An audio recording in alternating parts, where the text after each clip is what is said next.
الحمد للہ رب العالمین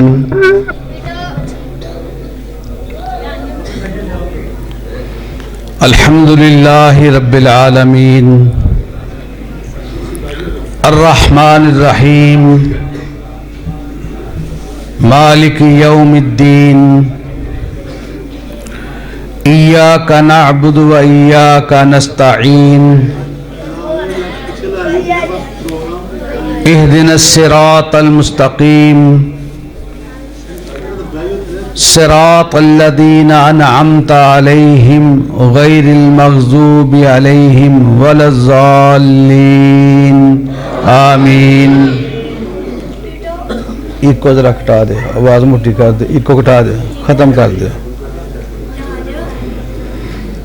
اللہم صلی وسلم علی سید البشر والشفیع والمشفع فی المحشر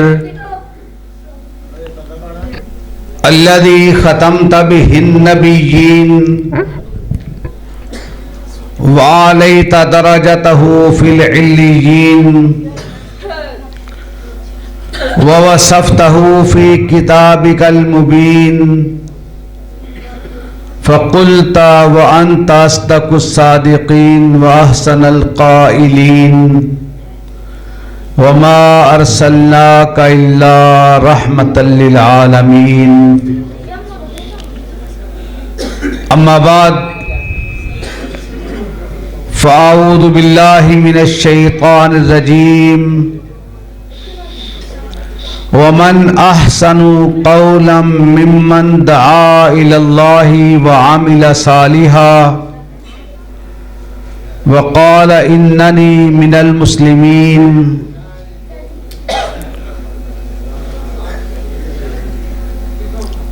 ذی وقار سامعین، میں اپنے عزیزوں کا، ان نوجوانوں کا جنہوں نے آج کی یہ محفل سجائی، آپ کی زیارت کا اللہ نے موقع عطا فرمایا، ایک دعا کے ساتھ آج کی گفتگو کا آغاز کرتا ہوں۔ جو بھی جوان یہاں موجود ہیں، بزرگ ہیں، بچے ہیں،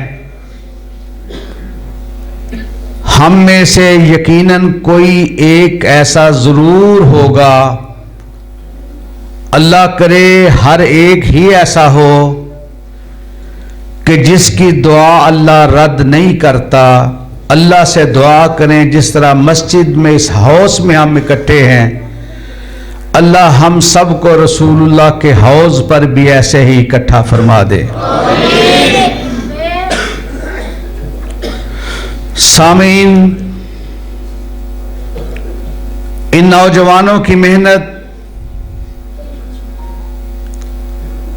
اللہ کی رضا کے لیے، اللہ کے دین کے لیے، انہی میں سے ایک نوجوان ابھی نعرہ لگا رہا تھا اور میرے ذہن میں یہ بات آ رہی تھی کہ واقعی اس سے بڑھ کر، اس سے بہتر، اس سے سونا کوئی نہیں، اور اس سے سونی، سچی، خوبصورت بات بھی کسی کی نہیں، جو اللہ کی طرف بلاتا ہے، اللہ کی دعوت دیتا ہے۔ رسول اللہ کا فرمان ہے، نظر اللہ امرأ سمع منا حدیثا فبلغہ۔ خوبصورت اور بھی لوگ بڑے ہیں، مگر 60 سال عمر ہے، 55 سال عمر ہے، اللہ کے نبی کی دعا کا مستحق ہر وہ شخص ہے، اور اللہ کے نبی کی دعا دائمی ہے، ہمیشہ کے لیے ہے۔ دعا کیا ہے؟ نظر اللہ امرأ سمع منا حدیثا فبلغہ۔ اللہ دنیا اور آخرت میں اس کے چہرے کو تر و تازہ رکھے گا جو نبی کی حدیث کو سن کر لوگوں تک پہنچا دے گا۔ پھر توجہ، جو نبی کی حدیث کو سن کر کے لوگوں تک پہنچا دیتا ہے، اللہ اس کے چہرے کو تر و تازہ رکھتا ہے۔ اللہ دنیا میں بھی تر و تازہ رکھنا، اللہ تجھ سے دعا ہے کہ حشر کے میدان میں بھی ہم سب کے چہروں کو تر و تازہ رکھنا۔ سامعین ذی وقار، بڑے بڑے جلسوں میں، بڑے بڑے میدانوں میں سرے بازار، تختہ دار کھل کر بات ہوتی ہے، جذبے کے ساتھ، جوش کے ساتھ، ولولے کے ساتھ، مگر آج کی نشست اس میں گفتگو فکری انداز کی ہے، اور میرا ذہن اس وقت تبدیل ہوا جیسے ہی مسجد میں حاضر ہوا، نوجوان پھولوں کی پتیاں برسا رہے تھے، اور مجھے رسول اللہ صلی اللہ علیہ وسلم کا سفر طائف یاد آ رہا تھا کہ حضرات آج اس کی نسبت کی وجہ سے، دین کی برکت کی وجہ سے ہم پہ پھولوں کی پتیاں برسائی جا رہی ہیں۔ جس نے یہ دین ہم تک پہنچایا اس پر پھولوں نہیں بلکہ پتھروں کی بارش ہو رہی تھی۔ وہ اس وقت بھی اللہ کی توحید کا تذکرہ کر رہا تھا، اور ہم تک وہ پیغام اللہ کا پہنچا کہ نبی علیہ السلام نے حجۃ الوداع کے خطبہ کے موقع پر احرام کی حالت میں ایک سوال کیا تھا، حل بلغت رسالت ربی، میرے ساتھیوں مجھے یہ بتاؤ میں نے اپنے رب کا پیغام پہنچایا کہ نہیں؟ سب نے کہا پہنچا دیا۔ آقا علیہ السلام نے پوچھا، پیغام پہنچا دیا؟ پہنچا دیا۔ پھر سرور کونین نے ارشاد فرمایا تھا، فَلْيُبَلِّغِ الشَّاهِدُ الْغَائِبُ، جو آج تمہارے اندر موجود ہے وہ اس تک میرا پیغام پہنچا دے جس تک میرا پیغام نہیں پہنچا۔ سامعین ذی وقار، صدیاں گزر گئی، ان کا پیغام آج بھی تازہ، ہم بڑے کھلے دل کے ساتھ بیٹھ کر یہ گفتگو سنتے بھی ہیں، کرتے بھی ہیں۔ ہمارے اسلاف جس طرح اللہ کے دین کو پیش کر رہے تھے، وہ مصائب، مشاکل، اس کا عشر عشیر بھی ہمارے سامنے نہیں۔ اپنے خرچے کرنے، اپنے ذرائع استعمال کرنے، آج تو اشتہار پہ نام آتا ہے، لوگ اکٹھے ہو جاتے ہیں بستیوں کے اندر، اپنا تانگا، اپنا لاؤڈ اسپیکر، کھانے کے اسباب ساتھ خود لے جانا، اور جا کر کے درختوں پر اسپیکر لگا کر کے، جس طرح دیہاتوں میں پھیری لگانے والے پھیری لگاتے ہیں، جس طرح سبزی بیچنے والا سبزی کی آواز دیتا ہے، اسی طرح ہمارے بڑے اللہ کی توحید کے ہوکے لگایا کرتے تھے۔ خلوص تھا، اس کی برکت کی وجہ سے اللہ نے یہ رونقیں لگا دی ہیں۔ اللہ ان رونقوں کو قیامت تک تا دیر اللہ زندہ و تابندہ فرما دینا۔ سامعین ذی وقار، جس کی نسبت سے ہم حاضر ہیں، آواز تھوڑی زیادہ کر دیں، سرور کونین جناب محمد الرسول اللہ صلی اللہ علیہ وسلم، آپ گفتگو فرما رہے، واز فرما رہے، میری گفتگو کا انداز اور آپ کی گفتگو کا انداز اور، مسنون انداز خطابت جو تھا وہ یہ تھا کہ میں تو آپ سے گفتگو کرتے ہوئے کبھی دھیان اس طرف موڑتا ہوں، کبھی اس طرف موڑتا ہوں، کبھی سامنے کی طرف۔ آقا علیہ السلام کا معمول یہ نہ تھا، آقا علیہ السلام سے جس سے گفتگو کرتے تھے آپ رخ ہی اس کی طرف نہیں موڑتے تھے بلکہ خود اس کی طرف مڑ جایا کرتے تھے۔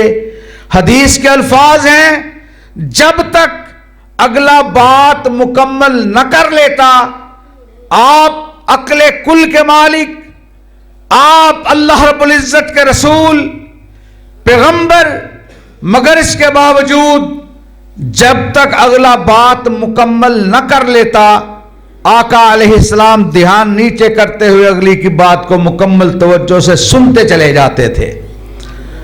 رسول اکرم صلی اللہ علیہ وسلم گفتگو فرما رہے ہیں، دوران گفتگو آقا علیہ السلام نے سامنے دیکھا ایک ہستی تشریف لا رہی ہے۔ آقا علیہ السلام نے ارشاد فرمایا بیٹھ جائیں۔ وہ آنے والا پیغام سنتا ہے، خطاب سنتا ہے، وہیں بیٹھ جاتا ہے۔ وہ دروازے کی دہلیز ہے، مجمع کے سامنے کسی کا نام نہیں پکارا گیا، براہ راست ارشاد فرمایا بیٹھ جاؤ۔ سامنے ہی قریب ہی اونٹوں کا باڑا ہے، اونٹوں کے باڑے کے اندر سیدنا ابو الدرداء رضی اللہ تعالیٰ عنہ موجود ہیں۔ ابو الدرداء رضی اللہ تعالیٰ عنہ نے جب یہ سنا کہ بیٹھ جاؤ، آپ اونٹوں کے باڑے کے اندر جو خالی زمین تھی آپ اسی زمین پر ہی بیٹھ گئے کہ درد مندوں سے نہ پوچھ کہاں بیٹھ گئے، غنیمت ہے تیری محفل میں جہاں بیٹھ گئے۔ سیدنا ابو الدرداء رضی اللہ تعالیٰ عنہ بیٹھے، آقا علیہ السلام گفتگو فرماتے فرماتے جب دروازے کی طرف دیکھتے ہیں وہ ہستی وہیں بیٹھی ہوئی، بیزاری کی کیفیت آپ کے حکم کی وجہ سے نہیں، جہاں بیٹھے ہیں وہ دروازے کی دہلیز ہے۔ اگر آگے آتے ہیں یا ایھا الذین آمنوا لا تقدموا بین یدی اللہ ورسولہ واتقوا اللہ، اگر پیچھے ہٹتے ہیں تکلیف کی وجہ سے، نبی کی محفل سے ایک بال برابر بھی پیچھے ہونا وہ ان کی عزت نفس کے خلاف تھا۔ آقا علیہ السلام نے جب پلٹ کر پھر نگاہوں کو دوڑایا، ارشاد فرمایا، عبداللہ ابن مسعود رضی اللہ تعالیٰ عنہ تھے اور صحابہ اکرام ارشاد فرماتے ہیں وہ قد کے اندر اتنے چھوٹے تھے، آپ کھڑے ہوتے تھے، دیگر صحابہ اکرام کی جماعت کے لوگ بیٹھے ہوتے تھے، وہ بیٹھے ہو کر بھی ان سے بڑے نظر آتے تھے۔ اور جہاں تک سیدنا عمر بن خطاب رضی اللہ تعالیٰ عنہ کا تذکرہ آتا ہے، سیدنا عمر بن خطاب رضی اللہ تعالیٰ عنہ جب بیٹھے ہوتے تھے، عام انسان جب کھڑا ہوتا تھا وہ اس سے پھر بھی بڑے نظر آتے تھے۔ سارے صحابہ اکرام کی جماعت وہ تھی جو رکاب میں پاؤں رکھ کر کے گھوڑے پر بیٹھا کرتے تھے، جست لگا کر کے گھوڑے پر بیٹھا کرتے تھے۔ عمر بن خطاب رضی اللہ تعالیٰ عنہ کو رب نے جو قد عطا فرمایا تھا، آپ زمین پر کھڑے کھڑے اپنی ٹانگ کو گھما کر گھوڑے پر تشریف فرما ہو جایا کرتے تھے۔ سیدنا عمر بن خطاب رضی اللہ تعالیٰ عنہ بھی موجود، صحابہ اکرام کی جماعت بھی موجود۔ آقا علیہ السلام نے ارشاد فرمایا عبداللہ آگے آ جاؤ۔ عبداللہ ابن مسعود رضی اللہ تعالیٰ عنہ بیٹھے بیٹھے آگے بڑھنا شروع ہو جاتے ہیں۔ آقا علیہ السلام نے ارشاد فرمایا عبداللہ بیٹھے بیٹھے آگے بڑھ رہے ہو، اٹھ کر آگے کیوں نہیں آ رہے؟ ارشاد فرمایا سونے، آپ نے آگے بڑھنے کا حکم فرمایا ہے، اٹھ کر آنے کا حکم تو نہیں فرمایا۔ آقا علیہ السلام کے فرامین کا یہاں تک احترام کیا۔ قد کا چھوٹا ہونا اپنی جگہ تھی، آقا علیہ السلام کے یہ جانثار شادی کے بعد غصے کے اندر، غیرت کے اندر، ایمانی قوت کے اندر اتنے مضبوط تھے کہ جب سیدنا معاذ اور معوذ رضی اللہ تعالیٰ عنہما نے آگے بڑھ کر کے صحابہ کرام سے پوچھ کر کے ابو جہل پہ جب حملہ کیا تھا، ابو جہل کو زمین پر گرا کر کے اس کی چھاتی پر چڑھ کر کے جس کی گردن کو تن سے جدا کیا گیا، اور جس نے تن سے جدا کیا تھا وہ چھاتی پر بیٹھ کر کوئی اور نہیں، سیدنا عبداللہ ابن مسعود رضی اللہ تعالیٰ عنہ خود تھے۔ قد کے اندر اتنے چھوٹے تھے مگر ایمانی غیرت، ایمانی قوت اتنی مضبوط تھی کہ بڑے غصے والے۔ ان کی بیوی شادی کے بعد ارشاد فرماتی ہیں کئی مرتبہ گھر کے اندر ایسے حالات ہوتے یہ غصے کے اندر آ جاتے اور آگے بڑھ کر کے اگر مجھے مارنے لگتے، میں خامد کی گستاخی تو نہ کر سکتی تھی، میں حضرت کو کندھوں سے اٹھا کر کے دیوار پر بٹھا دیا کرتی تھی، اترنا مشکل تھا، میں پاس سے گزرتی ہوئی پڑھتی جاتی تھی والکاظمین الغیظ والعافین عن الناس واللہ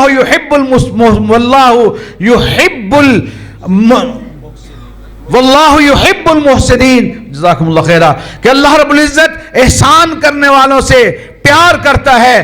اللہ کا قرآن سنتے دل نرم ہو جاتا، چہرے پہ مسکراہٹ آ جاتی، مجھے یہ موقع مل جاتا، اب غصہ ختم ہو گیا، دیوار سے اٹھا کر کے میں زمین پر کھڑا کر دیتی۔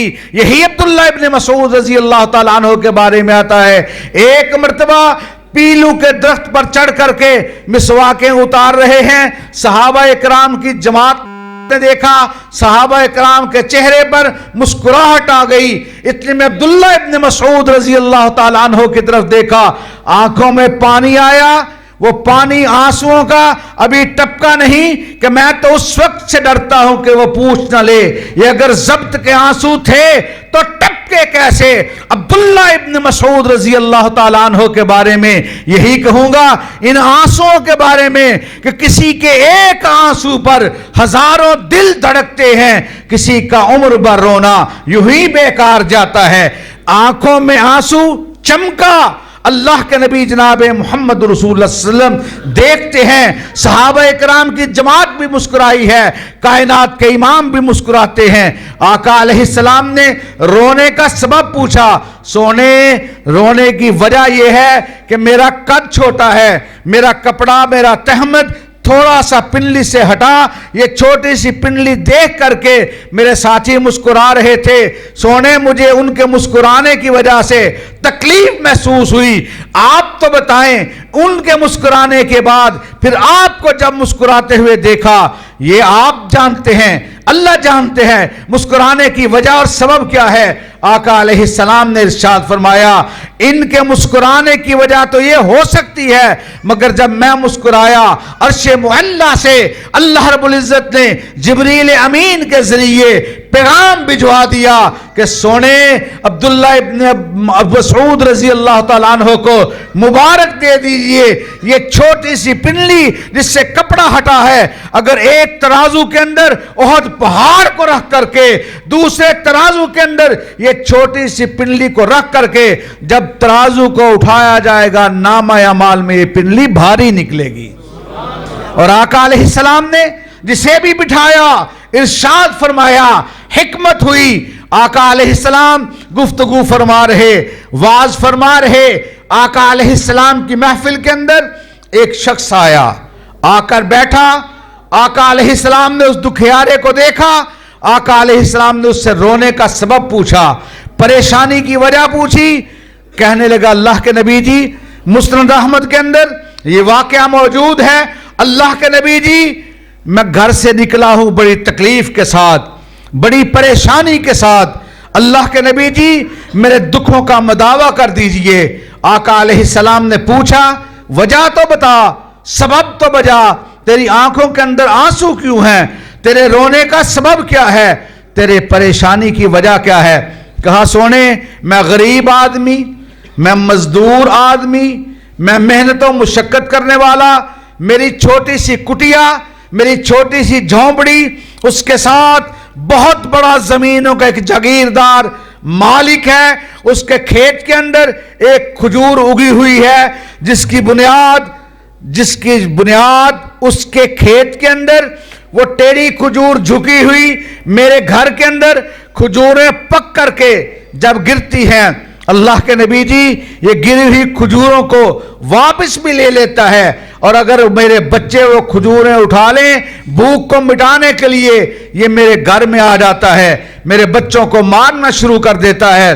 آج تو تکلیف کی، ایذا کی انتہا ہو گئی، میرے بچے نے بھوک کی وجہ سے زمین پر مٹی کے اندر گری ہوئی کھجور کو اٹھا کر کے جیسے ہی اپنے منہ میں رکھا، یہ آگے بڑھا، اس نے انگلی ڈال کر کے حلق کے اندر سے کھجور نکال کر کے میرے بچے کو مارنا شروع کر دیا۔ سونے نبی جی میں دیوار اگر اٹھاتا ہوں اس کی کھجور ٹیڑھی درمیان میں آ جاتی ہے، یہ مزدور کو، محنت کش کو پھر مارے گا، زیادتی کرے گا۔ اللہ کے نبی جی میرے دکھوں کا مداوع کیجئے، میرے مسئلے کا حل کیجئے۔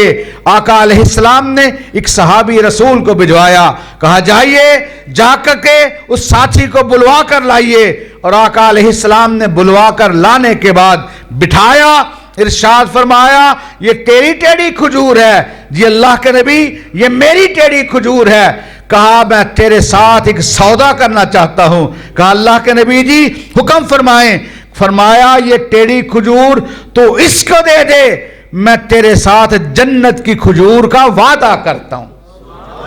آقا علیہ السلام نے ارشاد فرمایا کہ جنت کی کھجور کا وعدہ ہے، پتہ نہیں بدبختی اس پہ کیسے غالب آ گئی۔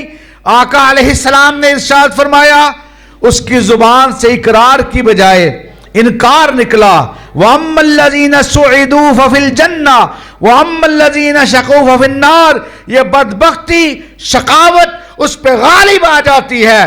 آقا علیہ السلام کو انکار کر دیتا ہے، اور آقا علیہ السلام کو انکار کرنے کے بعد اٹھتا ہے، اٹھ کر چلا جاتا ہے۔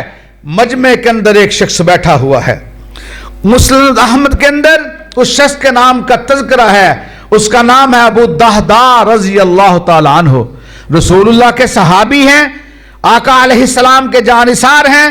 ابو الدہداء رضی اللہ تعالی عنہ آقا علیہ السلام کی خدمت میں حاضر ہوتے ہیں۔ کہا سونے یہ ٹیڑھی کھجور کے بعد جنت کی کھجور کا وعدہ صرف اس کے ساتھ تھا، یا جو بھی ٹیڑھی کھجور لے کر دے دے یہ اللہ کے نبی کا وعدہ اس کے ساتھ بھی ہے؟ آقا علیہ السلام ارشاد فرماتے ہیں یہ وعدہ اس کے ساتھ بھی ہے۔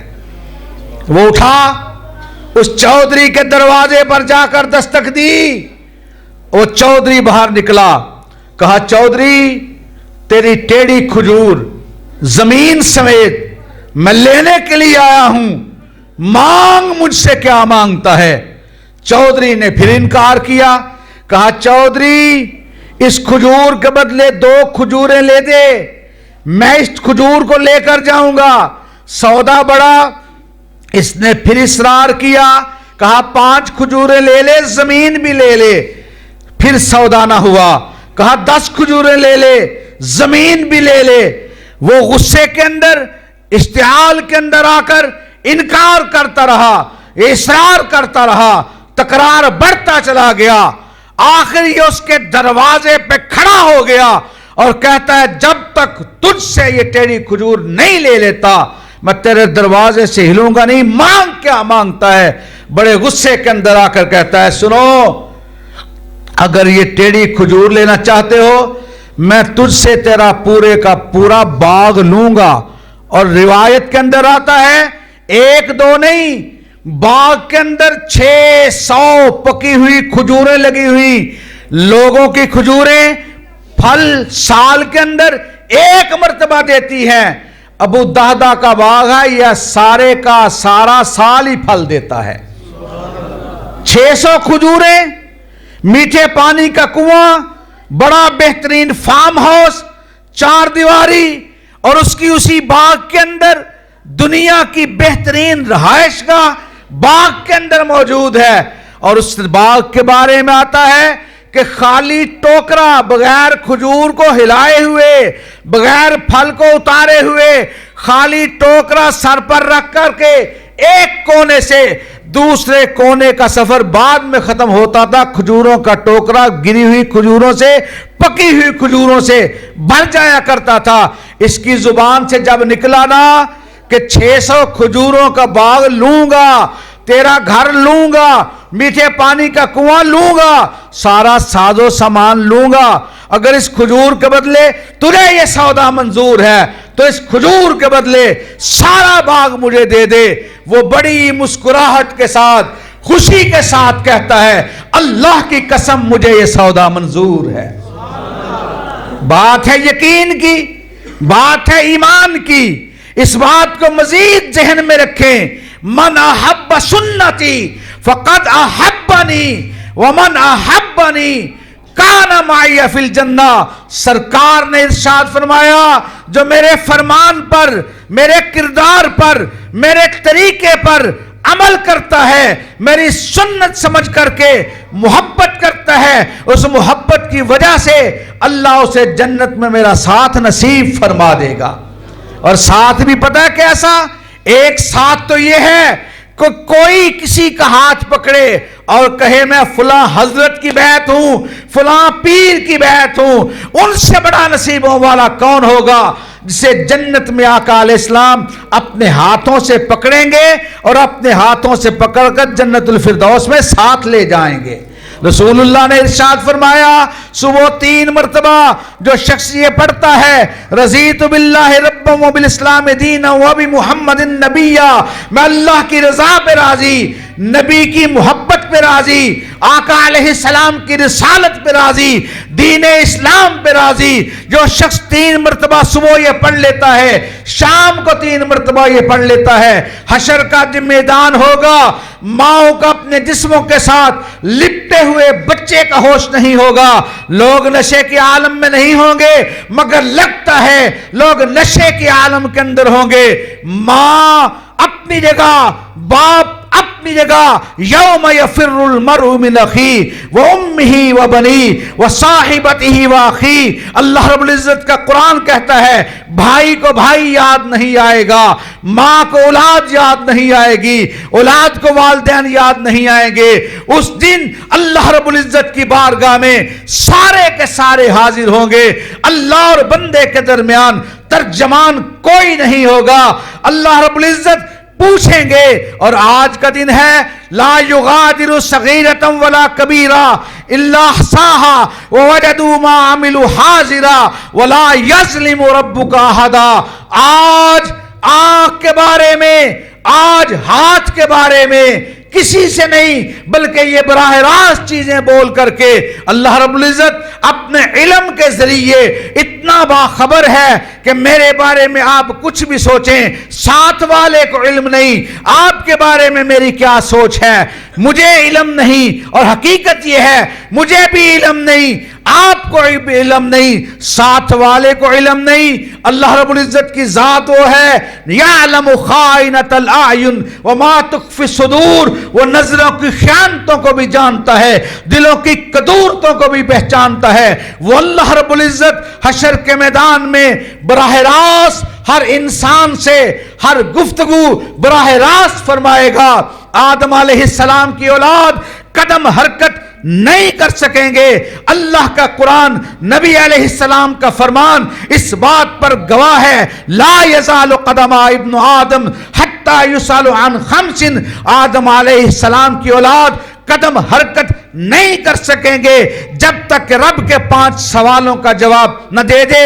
میں اور آپ کیا کیفیت ہماری؟ ہم تو بڑے گنہگار ہیں، خطاکار ہیں۔ حشر کا میدان ہوگا، اللہ کے قرآن نے گواہی دی استبرأ الذین اتبعوا من الذین اتبعوا ورأوا العذاب وتقطعت بهم الاسباب وقال الذین اتبعوا لو ان لنا کرة فنتبرأ منهم كما تبرؤوا منا كذلك يريهم الله اعمالهم حسرات عليهم وما هم بخارجين من النار۔ حشر کا میدان ہے، جن کی پیروی کرتے تھے، جن کو بگڑی بنانے والا سمجھتے تھے، جن کو بنی بگاڑنے والا سمجھتے تھے، جن کے ہاتھوں پہ بیٹھ کر کے ان کی طریقت کی راہوں کو اختیار کرتے تھے، آج یہ تو دور کی بات اللہ کے نبیوں میں مقرب لوگوں میں اللہ کے نبی عیسیٰ ابن مریم ہیں، صاحب انجیل ہیں۔ اللہ رب العزت کا قرآن گواہی دے رہا ہے، اذ قال اللہ یا عیسیٰ ابن مریم انت قلت للناس اتخذونی و امی الہین من دون اللہ۔ عیسیٰ ابن مریم جی آج آ جائیں، اللہ کی بارگاہ میں آپ کو بلایا گیا ہے۔ عیسیٰ ابن مریم اللہ کی بارگاہ میں جب پیش ہوں گے، اللہ رب العزت پوچھیں گے انت قلت للناس اتخذونی و امی الہین من دون اللہ، کہ آپ نے کہا تھا مجھے اور میری ماں کو اللہ کے علاوہ الہ و معبود بنا کر پوجا و پرستش کرو۔ اللہ کے نبی سنتے ہیں، اللہ کی طرف سے یہ حکم آتے ہیں۔ اللہ کے نبی کے اوپر ابھی فرد جرم عائد نہیں، ابھی صرف الزام ہے۔ اللہ کے نبی اللہ کی بارگاہ میں آتے ہیں، جب رب نے پوچھا انت قلت للناس اتخذونی و امی الہین من دون اللہ، اللہ کے نبی سنتے ہیں اس الزام کے بارے میں جو لوگوں نے اللہ کے نبی کے بارے میں بتایا تھا۔ اللہ کے نبی سنتے ہیں، حشر کے میدان میں اللہ کا نبی بے ہوش ہو کر زمین پر گر جاتا ہے۔ پھر ہوش آیا، رب نے پوچھا انت قلت للناس، کیفیت یہ ہے کہ لمن الملک اليوم للہ الواحد القہار۔ رب پوچھ رہا ہے لمن الملک اليوم، رب پوچھ رہا ہے این الجبارون، رب پوچھ رہا ہے این المتکبرون، کہاں ہے دنیا کے بڑے، کہاں ہے وہ طاغوت جو کبریا کے ہوتے ہوئے اپنے آپ کو منوایا کرتے تھے۔ کوئی غوث منواتا تھا، کوئی بگڑی بنانے والا منواتا تھا، اور لوگ کہا کرتے تھے چاچڑا وانگ مدینے جس سے کوٹ مٹھن بیت اللہ، ظاہر دے وچ پیر فریدن، باطن دے وچ اللہ۔ آج رب پوچھ رہا ہے لمن الملک اليوم، لمن الملک اليوم۔ حشر کے میدان میں 40 سال تک رب پوچھے گا، کوئی رب کے سامنے جواب دینے کی ہمت نہ کرے گا۔ اللہ کا قرآن کہتا ہے یوم یقوم الروح والملائکہ صفا لا یتکلمون الا من اذن له الرحمن وقال صوابا۔ جبریل امین، دیگر ملائکہ، وتر الملائکۃ حافین من حول العرش، اللہ کے عرش کے ارد گرد فرشتے اللہ کی تسبیحات بیان کر رہے ہیں۔ آج اللہ رب العزت کے سامنے کوئی نہیں بولے گا۔ 40 سال کے بعد رب خود بولیں گے اور کہیں گے للہ الواحد القہار۔ کبریائی دنیا میں بھی اسی کی تھی، عظمت اسی کی تھی، توقیر، شان، شوکت، سطوت، اعلائی، بڑائی سب کچھ تھا تو اللہ کا الحاکمین کے لیے تھا۔ اللہ رب العزت کے نبی عیسیٰ ابن مریم آئیں گے، پھر اٹھے، بے ہوش ہوئے، پھر اٹھے 3 مرتبہ کے بعد اللہ کے غضب کی وجہ سے، جلال کی وجہ سے، گرمیوں میں جہاں سے میرے اور آپ کے پسینے نکلتے ہیں، اللہ کے خوف کی وجہ سے اللہ کے نبی عیسیٰ ابن مریم کا خون نکلنا شروع ہو جائے گا۔ اللہ کی ہیبت، اس کا جلال، اللہ پوچھے گا، سب سوال ہوں گے، کوئی ترجمان نہیں ہوگا۔ پھر رب العزت ارشاد فرمائے گا کہاں ہیں وہ تم میں سے لوگ جو کہتے تھے ہم رب کی رضا پہ راضی، رسول کی نبوت پہ راضی، دین اسلام پہ راضی۔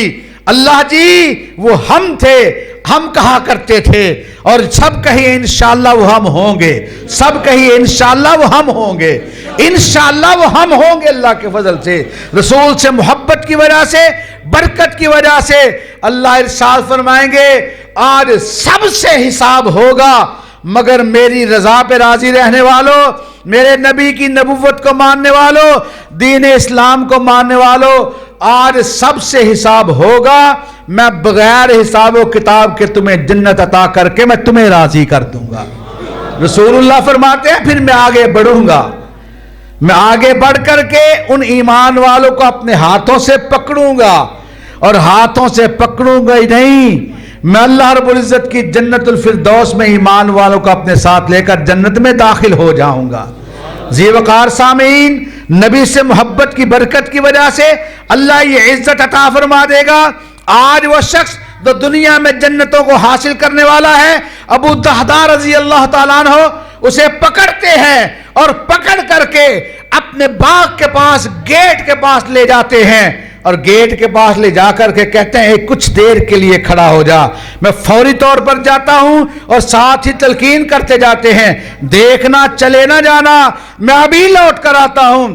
دوڑتے ہوئے گھر میں تشریف لے گئے، اپنی بیوی کو کہا اللہ والی اٹھ جا، جلدی سے نکل، کہیں باہر جاتے ہوئے تاخیر نہ ہو جائے، وہ شخص انکار نہ کر دے۔ بیوی نے پوچھا بھلے مانس مجھے یہ تو بتاؤ وجہ کیا ہوئی؟ کہا ایک ٹیڑھی کھجور کے بدلے میں نے جنت کی کھجور کا اللہ کے نبی کے ساتھ سودا کر لیا ہے۔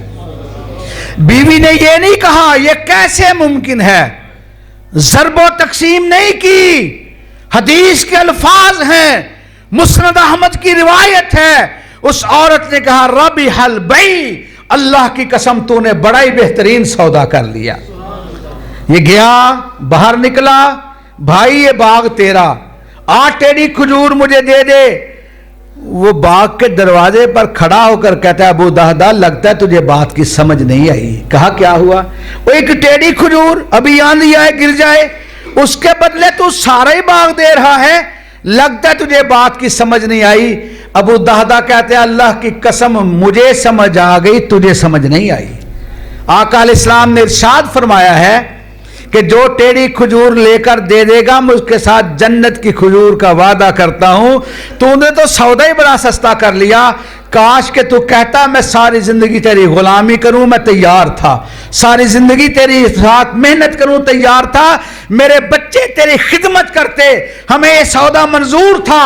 سمجھ ہمیں آ گئی کہ نبی نے وعدہ کیا جو ٹیڑھی کھجور لے کر دے دے گا میں اس کے ساتھ جنت کی کھجور کا وعدہ کرتا ہوں۔ جنت کی کھجور کا وعدہ جو نبی کی زبان سے نکلا، اس کا مطلب یہ ہے جسے اللہ جنت کی کھجور عطا فرمائے گا اسے اللہ جنت بھی عطا فرمائے گا۔ بات تو ہے یقین کی، بات تو ہے ایمان کی، ان کا ایمان ہمارا ایمان کمپیریزن کیجئے فرق کتنا ہے۔ آقا علیہ السلام کے صحابی زبان سے ایک سوال کرتے ہیں سونے آپ ہمیں جنت میں کیسے پہچانیں گے؟ آقا علیہ السلام سنتے ہیں، مسکراتے ہیں، ارشاد فرمایا کہ غرم محجلین، وہ پنج کلیانی بھینس، وہ پنج کلیانی گھوڑا، غرم محجلین ہے، پیشانی سفید، رنگ کالا ہے، ٹانگوں کے بال سفید، رنگ کالا ہے، پچھلی ٹانگوں کے بال سفید، رنگ کالا ہے۔ آقا علیہ السلام نے ارشاد فرمایا میری امت کے لوگ جب وضو کریں گے وضو کے قطرے ان کے چہرے پہ پڑیں گے، ان کے ہاتھوں پہ پڑیں گے، ان کے پیروں پہ پڑیں گے، حشر کا میدان ہوگا، میری امت کے وہ لوگ جن کے وضو کی برکت کی وجہ سے پانی لگنے کے اثرات ہیں، اللہ ان کی برکت کی وجہ سے حشر کے میدان میں اس جگہ پہ سورج و چاند سے زیادہ روشنی عطا فرما دے گا۔ میں اپنی امت کے چمکتے چہروں کی وجہ سے، چمکتے ہاتھوں کی وجہ سے، چمکتے پیروں کی وجہ سے میں اپنی ساری امت کو پہچان لوں گا۔ آقا علیہ السلام نے ارشاد فرمایا ایک نے بھی شک نہیں کیا، سب نے بار بار ہر نماز کے لیے وضو کرنا شروع کر دیا، پھر وضو یہاں کوہنیوں تک کرتے تھے، پانی آگے تک لگانا شروع کر دیا۔ ابو ہریرہ رضی اللہ تعالیٰ عنہ قمیض اتارتے ہیں، وضو کرنا شروع کر دیتے ہیں، کوہنیوں سے آگے پانی لگا لیتے ہیں۔ ایک صحابی رسول پوچھتے ہیں سونے آپ نے وضو کیا قمیض کو اتار دیا؟ کہا آقا علیہ السلام نے ارشاد فرمایا تھا وضو کا پانی جہاں جہاں تک لگے گا اللہ جنت میں سونے کے کنگن عطا فرمائے گا۔ اللہ سونے کو جو دنیا کے اندر مردوں کے لیے حرام ہے وضو کی برکت کی وجہ سے اللہ جنتیوں کو وضو کے مقامات تک کے لیے سونے کے کنگن عطا فرمائے گا۔ آمنا و صدقنا سمعنا و اطعنا، آقا علیہ السلام کی زبان مبارک سے سنا، اس پہ عمل پیرا ہونا شروع ہو گئے، اور آقا علیہ السلام طائف کا میدان ہے، آقا علیہ السلام طائف کی گلیاں ہیں، بازار ہے، رب کی توحید کے لیے، اللہ کی عظمت کے لیے نبی علیہ السلام نے پتھروں کی مار کھائی، پتھر برسے آقا علیہ السلام پر، اور آقا علیہ السلام نے اللہ کی توحید کے تذکرے کر کے دنیا کو بتا دیا وَمَنْ أَحْسَنُ قَوْلًا مِّمَّنْ دَعَا إِلَى اللَّهِ وَعَمِلَ صَالِحًا وَقَالَ إِنَّنِي مِنَ الْمُسْلِمِينَ۔ بڑا طویل موضوع ہے، اختصار کے ساتھ آپ نے یہ آندھیوں کے اندر اگر اپنے دیے کو جلایا ہے، توحید کے دیے کو شرک کے طوفانوں کے اندر جلایا ہے، تو سن لیجئے آپ کے اجر کو اللہ عرش معلی پہ فرشیوں کے اجر کو ضائع نہیں کرتا۔ اللہ کا قرآن وعدہ کر رہا ہے ان الذین آمنوا وعملوا الصالحات انا لا نضیع اجر من احسن عملا۔ فرعون کا دربار لگا ہوا ہے، فرعون کے دربار کے اندر لوگ موجود ہیں، فرعون غصے کے اندر جلال کے اندر آتا ہے اور کہتا ہے وقال فرعون ذرونی یقتل موسیٰ ولیدع ربہ انی اخاف ان یبدل دینکم۔ فرعون کہتا ہے لوگوں مجھے چھوڑ دو، موسیٰ کو میں پکڑتا ہوں، موسیٰ کو قتل کرنا چاہتا ہوں۔ پھر کہو موسیٰ کو اپنے رب کو یاد کرے، اپنے رب کو پکارے، پھر اس کو کہہ دینا اپنے رب کے ذریعے مجھ سے بچ کر کے دکھائے۔ فرعون کے دربار کے اندر ایک شخص موجود ہے جس کا نام مومن ہے، ایمان تھا مگر ایمان کو چھپائے ہوئے تھا۔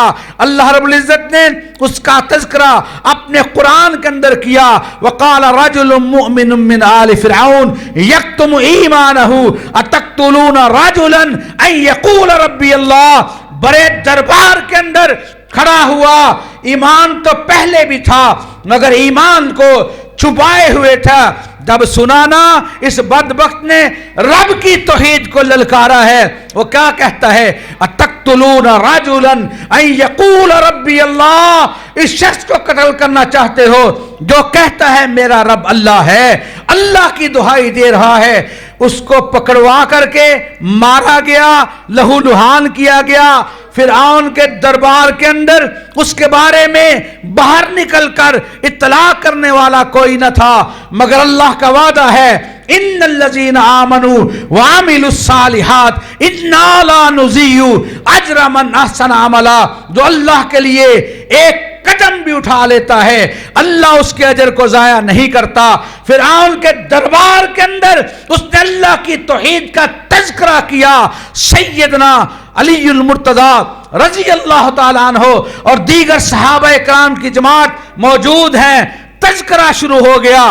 بتاؤ تو صحیح دنیا کے اندر دلیر ترین لوگوں میں سب سے بڑا دلیر آدمی کون تھا؟ ایک بولے، کہنے لگے اس سے بڑا دلیر کون ہوگا جو فرعون کے بڑے مجمع کے اندر دربار کے اندر کھڑا ہو کر کے اللہ کی توحید کی دہائی دیتا ہے؟ علی المرتضیٰ رضی اللہ تعالیٰ عنہ سنتے ہیں، سنتے ہی ارشاد فرمایا اس فرعون کے دربار کے اندر آواز لگانے والے ہزاروں دلیر مل کر بھی ابو بکر صدیق رضی اللہ تعالیٰ عنہ کی دلیری کا مقابلہ نہیں کر سکتے۔ ابو بکر صدیق رضی اللہ تعالیٰ عنہ کو دنیا کا سب سے بڑا دلیر قرار دیا کس نے؟ شجاعوں کے شجاع سیدنا علی المرتضیٰ رضی اللہ تعالیٰ عنہ نے۔ منظر بدلتا ہے، اللہ کا قرآن ہے، سورہ یاسین ہے، سورہ یاسین کا دوسرا رکوع شروع ہو رہا ہے۔ میری بات تکمیل کی طرف جا رہی، میرے بعد بڑے زوردار خطیب آپ کے سامنے آپ سے ہم کلام ہوں گے، مجھ سے پہلے بھی خطابات ہوئے میرے عزیز، میرے بعد بھی گفتگو آپ کے سامنے جاری رکھیں گے۔ یا اپنی گفتگو تکمیل کی طرف لے جا رہا ہوں۔ سورہ یاسین اللہ کا قرآن گواہی دے رہا ہے وَاضْرِبْ لَهُمْ مَثَلًا أَصْحَابَ الْقَرْيَةِ إِذْ جَاءَهَا الْمُرْسَلُونَ إِذْ أَرْسَلْنَا إِلَيْهِمُ اثْنَيْنِ فَكَذَّبُوهُمَا فَعَزَّزْنَا بِثَالِثٍ۔ اللہ کا قرآن کہتا ہے اللہ رب العزت نے بستی کی طرف دو نبیوں کو مبعوث فرمایا، فَكَذَّبُوهُمَا بستی والوں نے جھٹلا دیا، فَعَزَّزْنَا بِثَالِثٍ اللہ نے تیسرے نبی کو بھیج کر کے بستی والوں کو بھی دو پہلوں کو بھی رب نے عزت عطا فرمائی۔ جب یہ نبی آئے تو بدبخت بستی والے اٹھے, کہا انا تطیرنا بکم لئن لم تنتہوا لنرجمنکم ولیمسنکم منا عذاب علیم قالوا طائرکم معکم ان ذکرتم بل انتم قوم مسرفون. نبیوں کا منحوس کہنے لگے, اللہ کا پیغام آ گیا.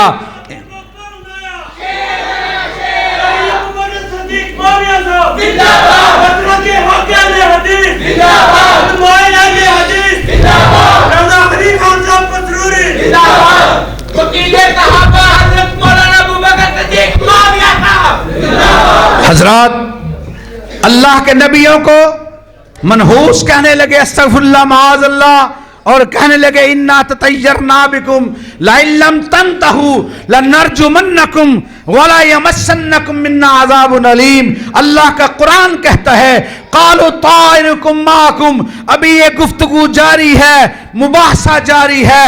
اللہ کے قرآن پاک نے ایک شخص کا تذکرہ کیا جس کو قرآن پاک کی تفاسیر میں حبیب نجار کے نام سے یاد کیا گیا. حبیب نجار وہ قوم کا ترکھان, اپنی کمر پہ سامان لادے ہوئے گلی و بازار کے اندر دہائی دینے والا کہ اپنی پیڑھیوں کو درست کروا لو, چارپائیوں کو درست کروا لو, سامان جو زندگی ہے, اسباب زندگی جو ہے اگر خراب ہیں ان کو درست کروا لو. لوگوں نے حبیب نجار کو دیکھا آ رہا ہے, پوچھا کیا ہوا, کن کو منحوس کہہ رہے ہو اور کن کے بارے میں گفتگو کر رہے ہو؟ کہنے لگے دو آئے ہیں, کہتے ہیں ہم اللہ کے پیغمبر ہیں, اللہ کے نبی ہیں. حبیب نجار کیا کہتا ہے؟ قرآن پاک نے اس کا بھی نقشہ کھینچا, وَجَاءَ مِنْ أَقْصَى الْمَدِينَةِ رَجُلٌ يَسْعَىٰ قال یا قوم اتبعوا المرسلین اتبعوا من لا يسألكم اجرا وهم مهتدون. حبیب نجار کو پکڑا, مارنا شروع کر دیا. حبیب نجار توحید کی آواز دینے والا تھا, مارنا شروع کر دیا, لہو لہان کر دیا. ایک بدبخت آگے بڑھا, حبیب نجار کے پیٹ پر اچھلنا شروع کر دیتا ہے. حبیب نجار کا پیٹ پھٹ جاتا ہے, انتڑیاں باہر نکل آتی ہیں. حبیب نجار اللہ کی بارگاہ میں پیش ہونے لگتا ہے. ابھی دنیا سے کوچ نہیں کیا, اللہ نے سارے پردے ہٹا کر کے حبیب نجار کو اپنی جنتوں کے نظارے کروا دیے. اور حبیب نجار کیا کہتا ہے؟ قال یا لیت قومی یعلمون بما غفر لی ربی وجعلنی من المکرمین. کاش کہ میری قوم کے علم ہو جاتا, توحید کی برکت کی وجہ سے اللہ نے مجھے جنتوں کے نظارے بھی کروا دیے اور اللہ نے جنت میں میرے مقام کو بھی بلند فرما دیا. ان الذین آمنوا وعملوا الصالحات انا لا نضیع اجر من احسن عملا. وہ کھجوروں کا باغ دے کر کے بڑا خوش ہے, آقا علیہ السلام کی خدمت میں حاضر ہوتا ہے. سونے آپ نے حکم فرمایا تھا, میں نے تعمیل کی, اب آپ بتائیں اس کھجور ٹیڑی کے بدلے کیا اللہ جنت میں مجھے ٹیڑی کھجور کے بدلے کھجور عطا فرمائے گا؟ کہا ٹیڑی کھجور کو ایک لے کر دینے والے کے ساتھ وعدہ ایک کھجور کا تھا, تو نے سارے ہی باغ دے دیا. تیرے ساتھ رب نے وعدے کو بھی تبدیل فرما دیا ہے. اس ٹیڑی کھجور کے بدلے ایک کھجور ملنی تھی, تو نے اللہ کی راہ میں سارا باغ دے دیا. میرے رب نے تیری جنتیں, تیرے باغات مجھے دکھائے ہیں. ایک کھجور کے بدلے ایک کھجور تھی, تیرے باغ کے بدلے اللہ نے تیرے لیے جنت میں ہزاروں باغات کا اضافہ فرما دیا. اور عبادت وہی جو رسول اللہ نے فرمایا طریقہ, ہم نے بھی اس کو رب نہیں مانا جسے لوگوں نے منوایا, ہم نے رب وہی مانو جو محمد رسول اللہ نے منوایا. اور ہم نے دنیا والوں کو بتا دیا, ہو جس سے عبادت کا دھوکہ, مخلوق کی وہ تعظیم نہ کر جو خاص خدا کا حصہ ہے, بندوں میں اسے تقسیم نہ کر. اور عالی مقام مومن اپنی خودی مٹانا, در در پہ کرنا سجدے, ہر جا پہ سر جھکانا. مدنی تیرا پیغمبر تو سب سے نیک نامی, عرشی ہو کہ فرشی تیری کریں غلامی. شاہ رگ سے جو ورے ہے اس رب کو تو بلائے, سن غیر کے سوالی کیوں غیر کو بلائے. خواجہ مدد کو آؤ یہ کہہ کے تو بلائے, کوڑی کے مول لٹایا توحید کا خزانہ وہ فخر انبیاء کے کر کے گئے دعائیں مولا میری قبر کو نہ سجدہ گاہ بنانا اور سجدہ روا جو ہوتا ایک رب کے ماں سوا کو اصحاب سجدہ کرتے محبوب کبریا کو برچشم سب ولی ہے حاجت روا خدا ہے اس در کے سب سوالی مشکل کشا خدا ہے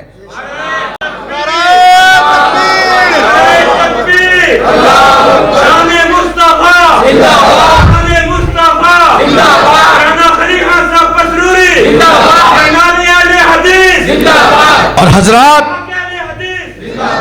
میرے مسلک کا یہ نعرہ گلیوں کے اندر بازاروں کے اندر گونجا ساری دنیا جانتے ہیں اس نعرے کو اہل حدیث کا یہ اصول اطیع اللہ و اطیع الرسول ایک اور بھی نعرہ گونجتا ہے حاجت روا مشکل کشا سب کہیں ایک الہ ایک الہ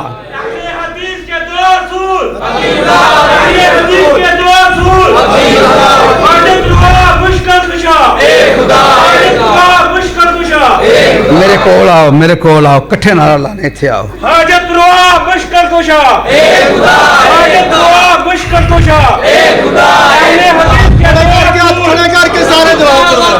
اہل حدیث کے دو اصول بھائی نعرہ میں لگاؤں گا جواب مل کے دیں گے اور سارے دیں گے انشاءاللہ سرفراز گل سپاہی نعرے پول کے دے میرے کول آؤ ادھر آؤ ادھر آؤ ادھر آؤ نا جناب لو جی نعرہ ادو فتح کی تاریخ کا یہ نعرہ کبریا کی کبریائی عظمت نعرہ کا جواب دل پہ ہاتھ رکھ کر اللہ کی توحید نبی کی رسالت کا دعویٰ اور وعدہ ایک شخص کی آواز بھی کمزور نہ رہے اور بزدلی کی جس نے آواز نکالنی ہے بالکل میرے نعرے کا جواب نہ دے نعرہ میں لگاؤں گا ہاتھوں کو اٹھا کے زور لگا کے اور ایک اور درخواست اپنی اپنی جگہ سے کھڑے ہو کر کے میرے نعرے کا جواب ہاتھوں کو اٹھا کر کے زور لگا کے حاجت روا مشکل کشا سب کے سب ہاتھوں کو اٹھاؤ جنہوں کے اندر ماں دے دودھا پورا زور لاؤ حاجت روا مشکل کشا آواز ڈبل کریں بلند کریں اللہ کی کبریائی اس کی عظمت حاجت روا مشکل کشا حاجت روا مشکل کشا رہبرو رہنما رہبرو رہنما اسی پہ حجت تمام انہی لفظوں پہ اختتام مسلک اہل حدیث کی عظمت کو سلام مال عز والاحترام وآخر دعوانا الحمدللہ رب العالمین نعرہ تکبیر شان مصطفیٰ رہبر رہنما ماشاءاللہ بڑے ہی